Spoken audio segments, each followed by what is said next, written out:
После выхода Дюрина в Genshin Impact резко выросла ценность персонажей, которые способны не просто усиливать одного основного ДД, а бафать сразу всю команду. И именно здесь на сцену выходит Николь, персонаж, которая уже сейчас называется одним из самых универсальных саппортов нового поколения. На первый взгляд ее набор умений может показаться довольно простым. Щит, атака баф и дополнительный урон вне поля боя. Но чем глубже начинаешь разбирать механики Николь, тем очевиднее становится, почему вокруг нее столько внимания. Она не пытается заменить Беннета напрямую. Вместо этого Николь предлагает совершенно другой подход к бафам. Более масштабируемый и идеально подходящий под современные команды с несколькими источниками урона. И самое главное, ее усиление работает не только на активного персонажа. Николь способна разгонять урон всей пачки сразу, из-за чего особенно хорошо раскрывается в командах с сильными саб-ДД и персонажами, наносящими урон одновременно с поля и вне него. При этом у нее есть и ограничения. Часть ее бафа требует времени для активации, из-за чего персонажи с коротким бурст-окном, вроде Мабуики, раскрывается медленно, точнее плохо. А отсутствие стабильного пира наложения не позволяет использовать Николь как полноценного персонажа для пира реакций. Но даже несмотря на это, уже сейчас видно главное. Если ваш персонаж скалируется от атаки, Николь почти наверняка сможет найти для него место в команде. А в связке с Дюрином ее потенциал выглядит особенно впечатляющим. Несмотря на то, что Николь играет роль саппорта, оружие для нее влияет очень сильно. И причина проста. Практически весь ее баф завязан на атаке. Чем больше атаки вы сможете набрать, тем сильнее она будет усиливать всю команду. При этом сама Николь довольно гибкая в сборке. Ей не нужны сложные условия, огромный крит шанс или крит урон, или редкие статы. Поэтому даже фри-то-плей оружие показывает себя очень достойно. Гептада ангелов. Без сюрпризов, Сигна Николь ее лучший вариант практически в любой ситуации. Оружие дает огромное количество атаки, благодаря чему Николь без проблем выходит на максимум своего бафа, а дополнительный бонус урона уже сильнее усиливает основной ДПС команды.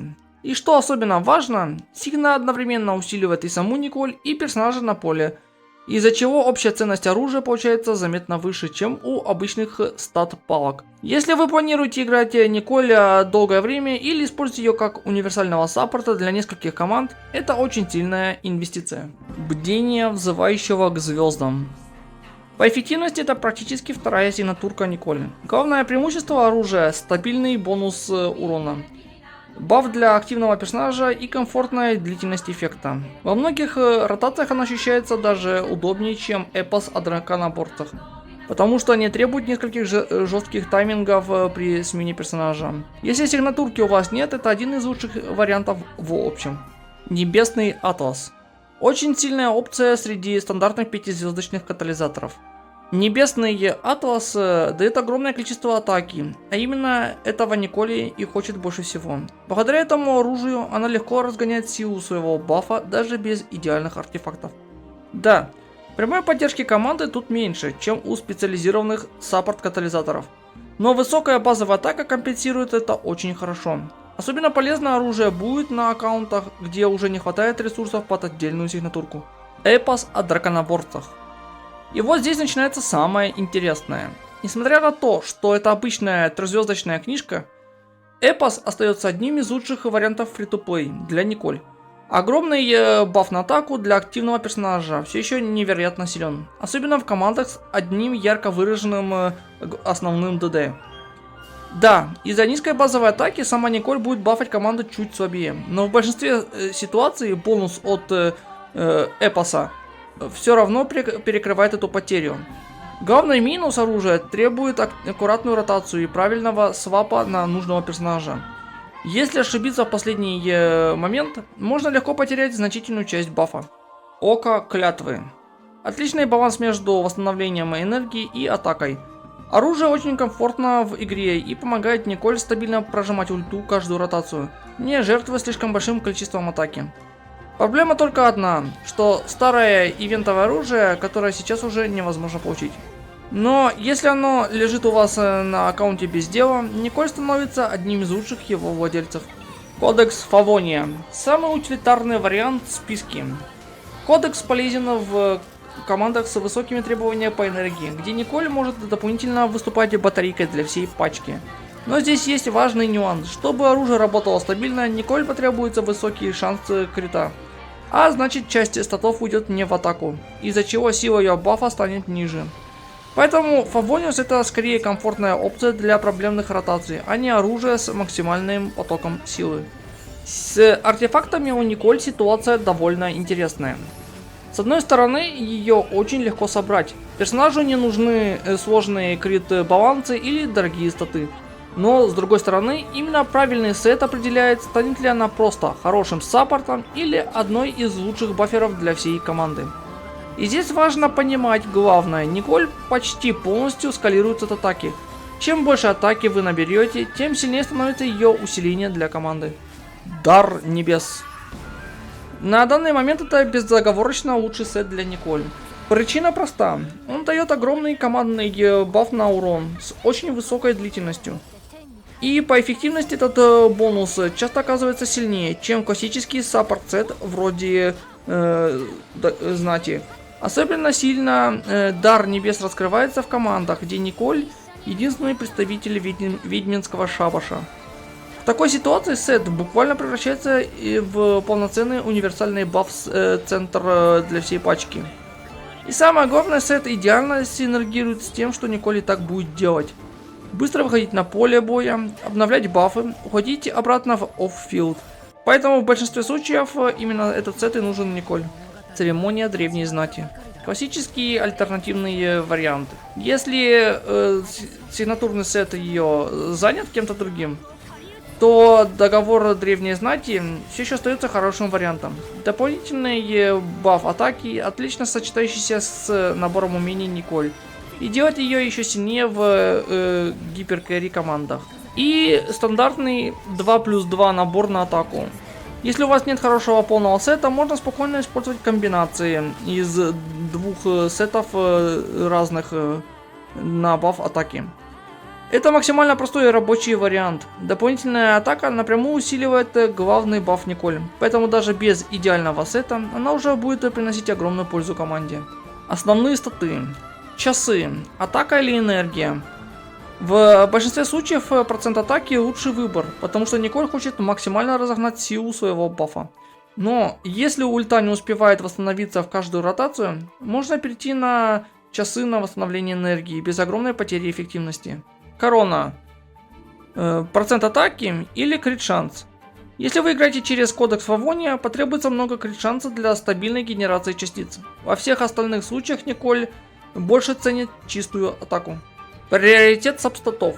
В первую очередь процент атаки. Дальше мы ищем восстановление энергии. И уже, если повезет, крит шанс. Крит статы для урона самой Николь почти не важны. Основная задача персонажа усиливать команду, а не пытаться стать дополнительным гиперкерри. Сколько сил атаки нужно Николь? Главная цель приблизиться к 4000 силы атаки. Вместе со всеми бонусами.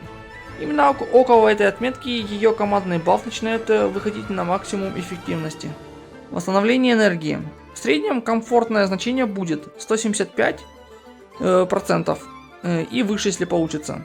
Но многое зависит от команды. В некоторых пачках Николь может использовать ульту через ротацию или вообще игнорировать ее без серьезной потери урона. И это, кстати, одна из причин, почему она ощущается настолько удобной.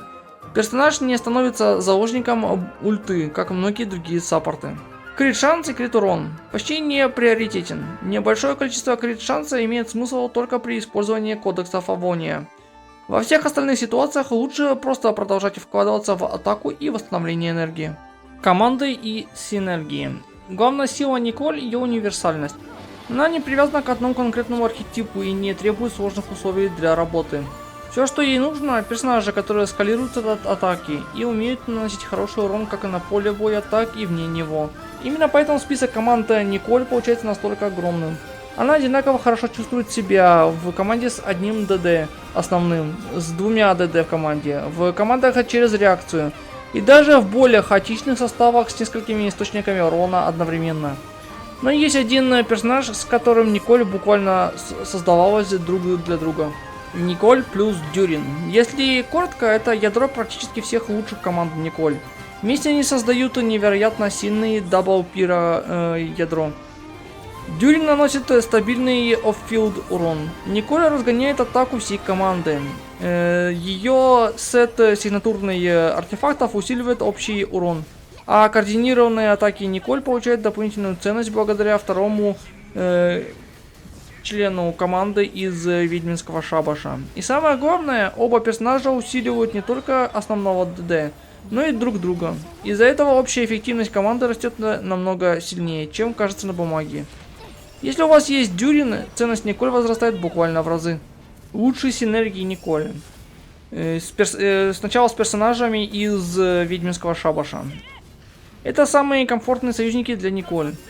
ДД из ведьминского шабаша не нужно ждать 3 секунды ради дополнительной атаки. А ее бурст наносит для них больше урона. Особенно хорошо здесь выглядит Варка как основной ДД, Винти как саб ДПС, Лохин как основной ДД, ну еще плюс Кли и Рейзер. Практически все они отлично скалируют от атаки и получают максимальную выгоду от ее умений. Анема команды. Это, пожалуй, один из сильнейших архетипов Николь вообще. У многих анема ДД всегда была одна проблема – нехватка сильных универсальных баферов под атаку. Николь эту проблему практически полностью закрывает. Лучшие команды. Варка, Николь и Дюрин. И третий слот это или Пруна, или Фарузан. Другой вариант это Николь, Сяо, Дюрин и Фарузан. И еще вариант под странника это Николь, Странник, Дюрин и Фарузан. И если мы играем чаской, то можно взять Николь, Часку, Дюрина и Янсан. Анема ДД получает от Николь сразу несколько вещей. Огромный командный баф, щит, дополнительный оффилд урон и очень удобную синхронизацию ротации. Особенно сильно Николь ощущается с Странником из-за высокой ценности щита, Сяо благодаря длительным бафам и Варка из-за огромного скалирования от атаки. Крио команды. Николь делает команды Тайня заметно сильнее и помогает Крио ДД конкурировать с фриз архетипами. Лучшие команды. Николь плюс Дюрин, это почти всегда, точнее сказать всегда. И здесь у нас или Эмили Ризли, или Силонен и Ганью, или Ситуали и Лохин, или вместо Ситуали ставим Эмили. Но тут все еще остается Лохин, как ДД основной. Большинство Крио ДД очень сильно зависит от атаки и любят длинные стабильные бафы. При этом Николь не ломает реакцию лишним пироналожением, что неожиданно становится огромным плюсом для команд под Тайне. Пиро-команды. Здесь Николь чувствует себя максимально универсально. Она отлично работает в Тайне, в Испарении, Перегрузке, в Горении и даже в моно-пиро-командах. Лучшие команды. Николь, Дюрин, Эмили, Лине. Николь, Дюрин, Альбедо и Кли. Николь, Фишель, Шеврёс, Юмия. Николь, Дюрин, Эмилия и Кли. И последняя команда под Хутау. Николь, Мона, Елан и Хутау. Николь почти не налаживает еще один пиро-статус. И в некоторых командах это минус. Потому что вам может понадобиться второй член команды пиро-элемента для стабильной реакции, но в ряде команд это наоборот становится преимуществом. Николь не ломает ауры и не мешает основному ДПС триггерить нужные реакции. Электрокоманды. Лучше всего Николь показывает себя в команде через перегрузку. Для этого нам нужно Шеврёс 100%. Вариант это Николь, Дюрин и Шеврёс. И здесь у нас или Рейзер, или Кларинда, или Райден как доп еще, точнее последний слот 4.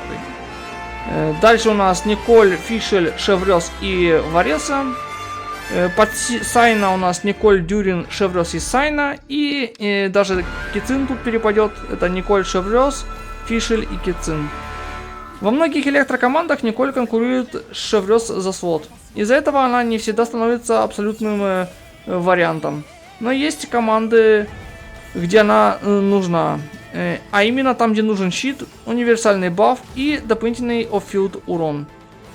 В таких случаях Николь начинает выглядеть заметно привлекательнее в таких вариантах команд. Дендро команды. Вот где Николь неожиданно раскрывается очень хорошо. Лучшие команды это Николь Дюрин, и здесь у нас или Эмили Кинич, или Янсан Кинич. Некоторые Дендро ДД, вроде Кинича и Эмили, не настолько завязаны на Дендро реакциях и намного сильнее ценят прямые бафы урона. Николь идеально закрывает эту нишу. Бафает всю команду, усиливает off-field урон и не мешает ротации лишними реакциями. Гео команды. Именно здесь щит Николь начинает ощущаться особенно приятно. Лучшие команды: Николь Навия, Дюрин, Альбедо или Силонен. Николь Нингуан, Дюрин, Альбедо и опять же может быть Силонен вместо Альбедо. Нави и Нингуан персонажи с довольно прямолинейным уроном. Из-за этого они могут не успевать полностью реализовать дополнительные атаки от бафа Николь, которые активируются через 3 секунды. Поэтому в гео команде особенно важно правильно выстраивать ротацию. И теперь геймплей и немножко вкратце объясню, как Николь работает. По своей сути Николь всей команде дает 600 сил атаки и плюс сверху еще 300 активному персонажу. То есть по сути активный персонаж получает 900 бонуса сил атаки. Что отличает, скажем так, бонус ведьминского шабаша от обычной команды? Если активен ведьминский шабаш, то Николь своей вот этой фантазмой, которая при использовании ульты появляется проекция, фантазм, проекция, или как она там называется, проекция, ну тут она просто проекция называется. Когда проекция появляется, урон будет просто увеличен всего лишь, то есть проекция будет больше урона наносить. И другая отличительная черта — это ее сет. Если не ведьминский шабаш, она всю команду бафает своим бонусом элемента. То есть Николь у нас пира, она всю команду бафнет пира бонусом элементальным. Если в команде есть кто-то из ведьминского шабаша, то есть у нас активен бонус этот ведьминского шабаша, вместо этого Николь будет бафать 40% своего элемента и 40% элемента основного персонажа, которого мы сейчас играем. То есть, вкратце, если мы играем варкой, вот смотрите, у варки у меня 25 пира и 25 анема, да, сейчас. Мы играем варкой вот сейчас. Вот я нажимаю, и вот я использую элементальный навык Николь, переключаюсь на варку, и у меня теперь 65 пира бонуса и 65 анема бонуса. Но теперь у меня все члены команды имеют этот бонус. У меня вот у Дюрина 101, потому что у него кубок пира. И теперь у него еще и 40 анема бонуса. И то же самое у Николь 40-40. И то же самое у Джин. У меня 101 и 40 пира урона. То есть по сути это вот вся отличительная черта Николь от ведьминского шабаша и обычной команды. В идеале нам просто надо в команде иметь одного члена команды из ведьминского шабаша. И Дюрина, можно кого-то другого постараться поставить. Там Сахарозу, Альбедо, кто у вас есть и кто подходит в данном случае под команды. Я когда показывал, какие команды можно собрать, я делал просто примеры. А вы уже можете, исходя из этих примеров, постараться подобрать, кого можно поставить вместо кого. И, собственно, геймплей еще. Геймплей у него вообще абсолютно легкий. Тут даже легче, чем у Беннета, наверное. Ну, хотя у Беннета там, наверное, вообще просто ультанул все. Здесь нам, по сути, нужно сначала использовать желательно все бафы, которые у нас есть. Если у вас Дюрин в команде, то желательно сначала баф Дюрина активировать, потом там у нас там щитовик, хиллер, там бафер еще какой-то у вас в команде, там, который резисты режет. Активируем его бафы. Переключаемся на Николь, активируем ульту. Активируем скилл и переключаемся на основного ДД. И все. И поперли. Наносить урон. Как бы этим все и заканчивается.